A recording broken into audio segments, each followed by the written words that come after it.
ईरानी राष्ट्रपति का अभी बयान सामने आया है। बहुत बड़ी खबर है, ट्रंप एक अपराधी है।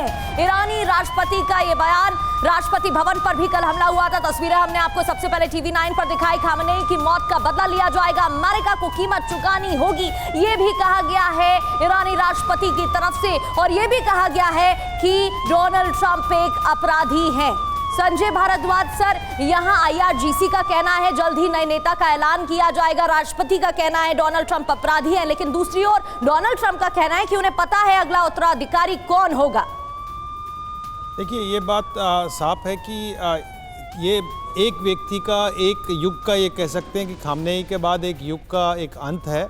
लेकिन ये बात मान के चलिए कि एक जो लाइन ऑफ लीडरशिप, निश्चित रूप से ये बात पता था कि अमेरिका इस तरीके की घटना को अंजाम देगा और खामनेई के बाद में क्या एक लीडरशिप रहेगी, तो निश्चित रूप से उनका एक लाइन ऑफ लीडरशिप बनाया हुआ है। और जिस तरीके से पेजेश्कियान का जो स्टेटमेंट आया है कि ट्रंप एक अपराधी है, तो ये बात साफ साफ दिखता है कि अभी भी ईरान के जो हौसले हैं वो बुलंद है और एक व्यक्ति और एक लीडर के जाने से एक स्टेट का जो अपना एक टारगेट है, जो लक्ष्य है, उसको नहीं छोड़ेंगे। तो ये बात मान के चलिए कि ईरान अभी भी पूरा एक मूड में है और अमेरिका के साथ में कन्फ्रंट करने के मूड में है। और जिस तरीके से रिटेलिएशन कर रहा है, जिस तरीके से अमेरिकन बेसिस पे जो अटैक कर रहा है, तो ये कंटिन्यू रहेगा।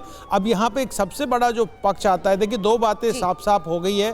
पहली बात कि अमेरिका ने साबित कर दिया कि अमेरिकन सुपरमेसी अभी भी बरकरार है, चाहे वो मदुरई के बाद में ये दूसरा एक इंसिडेंट कुछ ही दिनों में हुआ है। तो ये बात मान के चलिए कि रिजीम हो या रिजीम चेंज हो या दुनिया में जो जिस तरीके की व्यवस्था अमेरिका चाहता है, आज भी एक तरीके से मोनोपोली बनी हुई है। दूसरा एक बड़ा सरप्राइजिंग ये बात पक्का है कि क्योंकि बैकिंग निश्चित रूप से जो बाकी देश थे, जिसको कहते थे एक लाइंड अप रोग स्टेट क्रिएट हो गया था, रशिया है, चीन है, नॉर्थ कोरिया है, ईरान था, ये बिल्कुल एकदम अलाइंड एक तरीके से देश थे। लेकिन अभी तक मुझे ये भी बात पक्का है कि रशिया उस स्थिति में आज के दिन नहीं है। उनको तो एक दूसरे फ्रंट पे एक वॉर छेड़ा हुआ है, तो वो तो ट्रंप से एक तरीके से डील करके उस वॉर को भी एंड करना चाहते हैं। लेकिन जहाँ तक चाइना की बात है, देखिए चाइना, ये बात मुझे नहीं लगता कि बहुत ज़्यादा एक्सपेक्ट चाइना से करना चाहिए। चाइना बहुत अपॉर्चुनिस्ट है। लेकिन ईरान की तरफ से लगातार इस तरीके से बयान सामने आ रहे हैं सर कि वो झुकने वाला नहीं है। ब्रजेश सर, पहला ही अटैक और उसमें ही टॉप लीडरशिप का खात्मा हो चुका है पहले ही अटैक में, और अब IRGC की तरफ से जो दावे किए जा रहे हैं, क्या वाकई में ईरान इतना सक्षम है?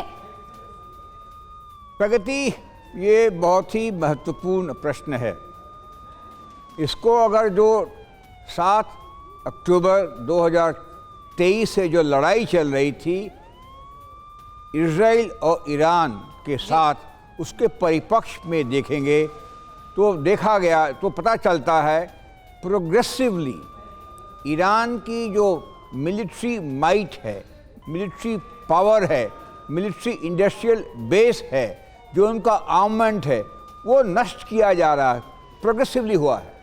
उनके सीनियर IRGC जनरल्स को मारा गया है, उनके न्यूक्लियर साइंटिस्ट को मारा गया है, उनके जो प्रॉक्सीज रहे हैं हिजबुल्लाह, हूती, उनको वीकेंड किया गया जी।